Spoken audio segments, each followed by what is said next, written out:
Yoho, halo halo YouTube guys, apa kabarnya? Semoga yang nonton video ini selalu diberikan kesehatan, keselamatan, dan semua kebutuhannya bisa tercukupi. Sip, mantap. Oke guys, masih nge-vlog siang hari. Kali ini saya akan sharing-sharing lagi, menjawab pertanyaan di kolom komentar YouTube. Ada yang bertanya, bang, ini saya gimana ya, saya kok suka ngebut gitu, terpacu untuk ngebut. Gimana cara untuk mengatasinya supaya nggak ngebut-ngebut? Atau ada juga pertanyaan yang sama ya, masih mirip-mirip, bang, saya kalau dibilang orang tua saya ngebut ya, padahal saya nggak ngebut. Nah, ini dia nih, saya akan jawab di video kali ini. Oke, jadi untuk ngebut sendiri ya, perasaan pengen ngebut atau apa ya, nafsu pengen ngebut, itu biasanya terjadi ya karena kita mungkin baru belajar ya. Yang saya alami sendiri adalah seperti itu. Jadi saya dulu waktu baru belajar itu pengennya jalannya kenceng. Saya lihat orang-orang itu kok lambat sekali seperti keong-keong. Saya jalan kalau bisa selalu depan ya. Kayak merek motor sebelah. Ya tapi itulah ya, namanya mungkin nafsu pengen membuktikan mungkin ya. Oh, kamu dulu yang bilang-bilang saya nggak bisa naik motor ya. Nih saya bisa nih, saya lebih kencang daripada kamu. Terus ada juga yang ya itulah, dengan teman-temannya juga itu masih dalam tahap-tahap pembuktian lah ya. Ini temennya yang kemarin ngejek-ngejek, kamu yang kemarin ngejek-ngejek saya nggak bisa naik motor. Nih saya udah bisa naik motor nih, kenceng lagi nih. Atau misalnya juga terinspirasi dari pembalap-pembalap profesional yang dia lihat ya, mau di sirkuit manapun lah, mau yang di sirkuit lokal, yang di sirkuit internasional.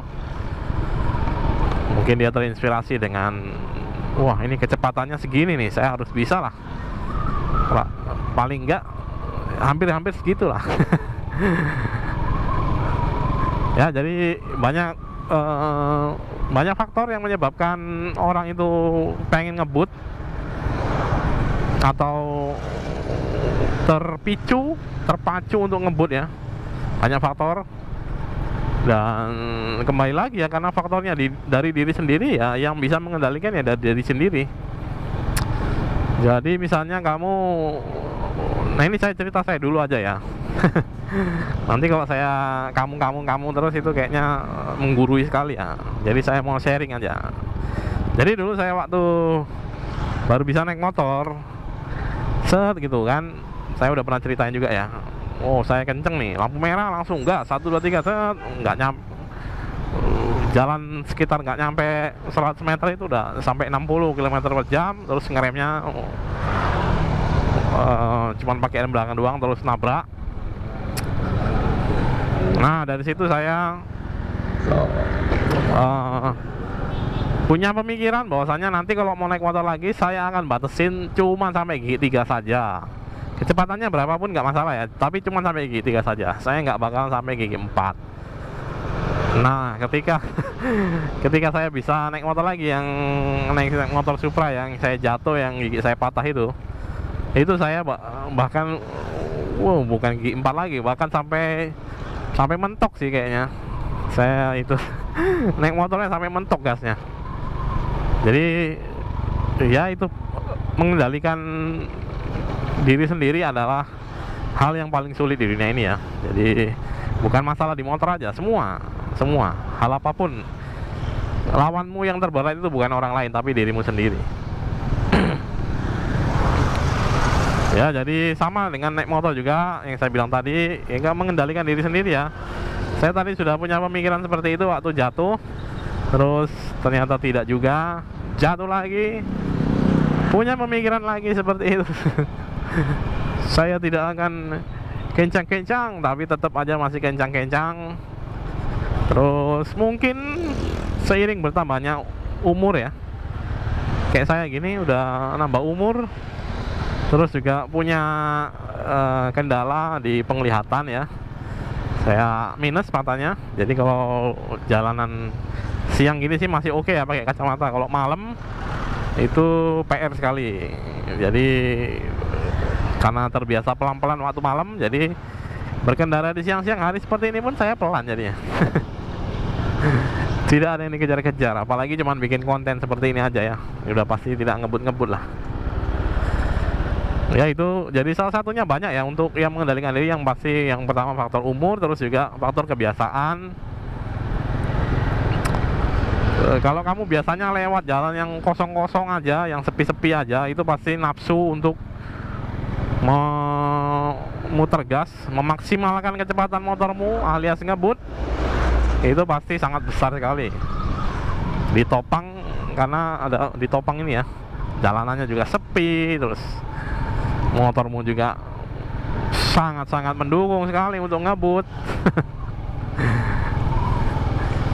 Jadi ya banyak faktor lah yang menyebabkan kita bisa ngebut. Tapi yang pertama yang bisa mengendalikan itu ya dirinya sendiri ya. Misalnya kamu merasa, kok saya suka ngebut ya bang ya. Ya itu kembali lagi, apakah jalanannya sepi, terus apakah kamu sikap kamu ya kepada orang lain ya, pengguna jalan yang lain ya. Kalau kamu cuman pedulinya sama dirimu sendiri ya biasanya kamu akan ngegas terus. Tapi kalau kamu peduli juga dengan keselamatan orang, terus ya orang yang bagaimanapun kondisinya ya, mau orang yang pengguna jalan ataupun penduduk sekitar ya. Misalnya kalau kamu merugikan mereka, misalnya siapa yang akan membantu kamu di jalanan ketika kamu ada masalah atau ketika kamu lagi kena musibah. Nah, jadi pola pikirnya seperti itu aja sih. Kamu mau menghargai orang lain gak yang pengguna jalan yang ada di jalan ini, ataupun misalnya penduduk sekitar yang juga menggunakan jalan tersebut. Misalnya mereka mau nyebrang-nyebrang, terus kamu karena asik ngegas terus tabrak. Nah kalau udah seperti itu kan sulit ya, orang mau membantu kamu saat kamu ada masalah atau kamu kena musibah, sulit. Kalau saya sih mindsetnya seperti itu ya. Jadi ya saya karena pakai jalannya bersama ya sama-sama aja gitu, sama-sama enak aja gitu. Egonya ditekan. Jadi itu juga yang bisa membatasin supaya saya nggak ngebut. Terus misalnya lagi nih, ini kan kamu di jalan ya. Kalau ngebut pastinya resikonya kan ya bisa tabrakan, bisa kamu misalnya kamu kaget ngerem mendadak jatuh, ngusruk. Terus ya banyak lah. Misalnya kamu nggak kenal jalan itu, asing, tiba-tiba tikungannya kamu nggak tahu ya, kamu lagi kenceng-kencengnya terus kamu terperosok. Ya banyak hal, jadi kamu pikirkan resikonya juga ya. Ketika mau ngebut, wah resikonya kayak gini. Apalagi kalau kamu nggak pakai helm, bajumu you can see, celanamu celana pendek futsal misalnya. Ya sulit ya. Kalau kamu kena musibah misalnya kan gitu, kan kita nggak tahu ya bisa kena musibah. Apalagi kalau ngebut kan pasti resikonya lebih tinggi daripada jalan santai seperti ini. Jalan santai seperti ini resikonya ya lebih kecil, tetap ada resikonya tapi lebih kecil. Jadi ya kembali lagi ke orangnya aja ya. Makanya saya bilang yang bisa mengendalikan dirimu adalah dirimu sendiri, bukan diingetin ayang. Diingetin ayang, jangan ngebut-ngebut ya. Tidak pernah terjadi seperti itu, pasti ngebut. Diingetin ayang, seberapa pentingkah diingetin ayang? Saya muter dulu di sini udah terlalu jauh.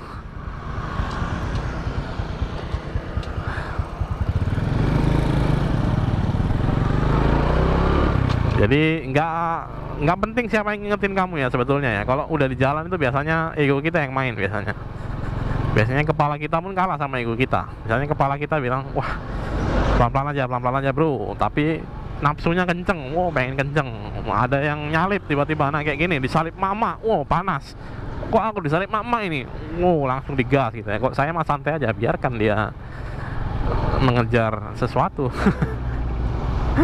Saya kan bikin konten aja ya. Jadi ya banyak faktor lah yang menyebabkan kamu ngebut.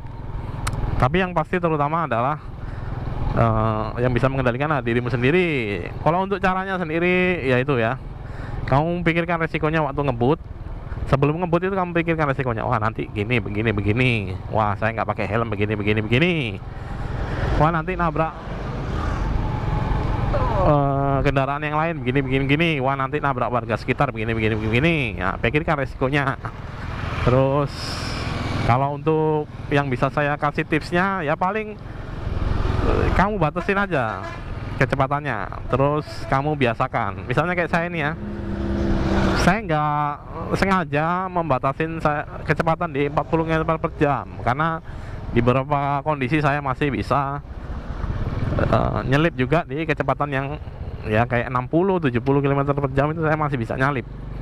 Artinya dan itu masih sangat percaya diri ya, nggak dibatasi oleh ketakutan tertentu ya.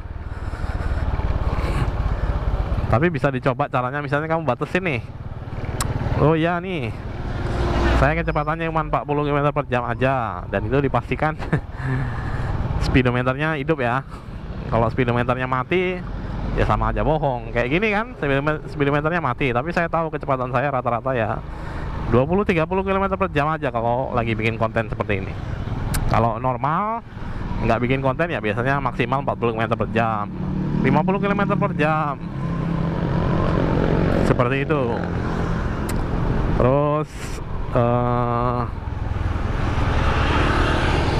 ya kamu kalau mau ngebut ya biasanya diingat lah apa hal yang menyebabkan kamu ngebut, resikonya, terus keuntungannya apa, resikonya apa, keuntungannya apa. Kalau keuntungannya nggak sepadan dengan resikonya, ya ngapain dikerjain gitu ya. Misalnya kamu resikonya jatuh, bonyok, motornya rusak dan lain sebagainya, keuntungannya nggak ada, bahkan nggak direkam, bahkan nggak dijadikan konten bahkan ya. Cuman pengen ngebut aja, dan bahkan kalau dijadikan konten juga keuntungannya nggak seberapa sih sebetulnya. Kamu ngebut, yang jadi konten itu ya kamu waktu jatuh. Kalau kamu waktu berhasil aja orang bosen liatnya. Mungkin seperti itu ya, ngapain ini. Tapi kalau kamu jatuh, nah itu adalah konten yang bernilai tinggi. Jadi keuntungan maksimalmu adalah ketika kamu kerugiannya juga maksimal. Kalau kamu ngebut terus nggak kenapa-napa, ya nggak jadi konten juga gitu. Maksudnya orang nonton juga paling oh iya gini, cuman kasih like aja, kasih like terus bilang wah keren bang gitu. Dapat apa setelah itu? Tidak ada. Setelah itu menongol lagi yang lainnya, yang viral-viral lagi, mereka sudah lupa dengan kamu, dengan kehebatanmu tadi ya. Ya jadi seperti itulah. Jadi kalau ngebut, terutama di jalanan umum, jalan raya seperti ini, ya kamu hormatin, hargain juga pengendara yang lain, karena sesama pengguna jalan ya. Terus kamu batasin kecepatanmu, misalnya kalau kamu ya maksimal 40-50 km/jam pun itu kalau konstan juga sebuah kecepatan yang baik ya. Kalau kecepatannya konsisten gitu ya, kamu macet bisa kamu hindarin, terus lampu merah kamu bisa dapat hijau terus.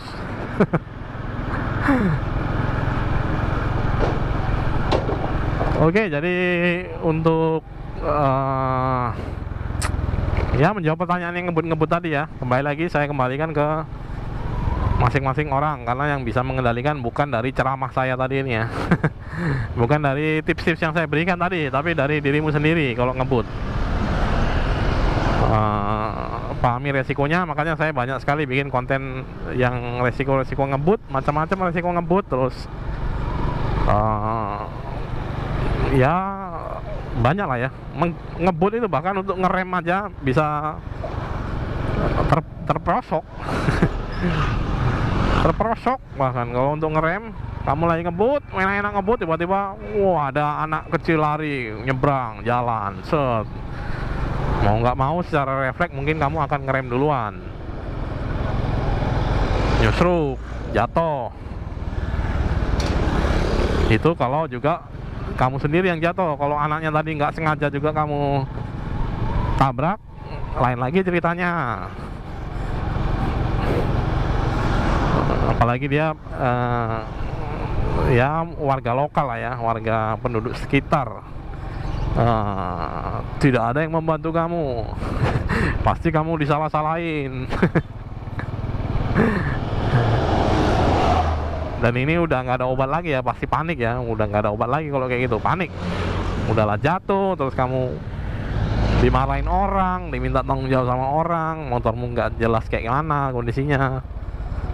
Ya jadi dipikirkan lagi kalau untuk ngebut sendiri. Yang tadi kalau orang tuanya berpikir kamu ngebut, ya itu misalnya namanya juga orang tua yang tadi saya bilang ya, udah sesuai umur. Misalnya orang tuamu udah umurnya berapa gitu, ya dia terbiasa dengan kecepatan misalnya 30 km per jam, terus kamu bawa dia di kecepatan 60 km per jam. Walaupun menurut saya 60 km per jam itu sangat normal sekali ya, terutama di jalanan perkotaan, di jalanan umum, normal 60 km per jam itu normal. Tapi kalau orang tuamu misalnya terbiasa dari 30 km per jam, ya kamu bawa 60, ya pasti mereka bilangnya, wah kamu ngebut nih. Ini pengalaman yang sama ya dengan saya ya. Kalau saya lagi bonceng anak di depan, kalau dia kalau motornya itu saya bawa ke kecepatan yang lebih kencang, itu biasanya dia, "Pak, jangan ngebut-ngebut." Langsung saya dimarahin, langsung saya diceramahin. Jangan ngebut-ngebut Pak, nanti jatuh ya. Jadi ya tinggal diikutin aja lah. Kalau kamu memang masih hidup, masih tinggal di rumah, terus semua kebutuhanmu masih ditanggung oleh orang tua, ya kamu ikutin aja. Kecuali kamu sudah mandiri, nah itu baru kamu mencari jalanmu sendiri, mencari jati dirimu sendiri. Oke, demikian untuk video kali ini. Sudah mendung, takut hujan, saya pulang dulu. Nanti kameranya basah. Ini tidak pakai waterproof, ini pakai yang biasa saja. Oke lah, demikian untuk video kali ini. Terima kasih sudah menonton. Jorge sign out. Uts, tikungan dulu guys. Shalom Wakanda forever. Dan bye bye.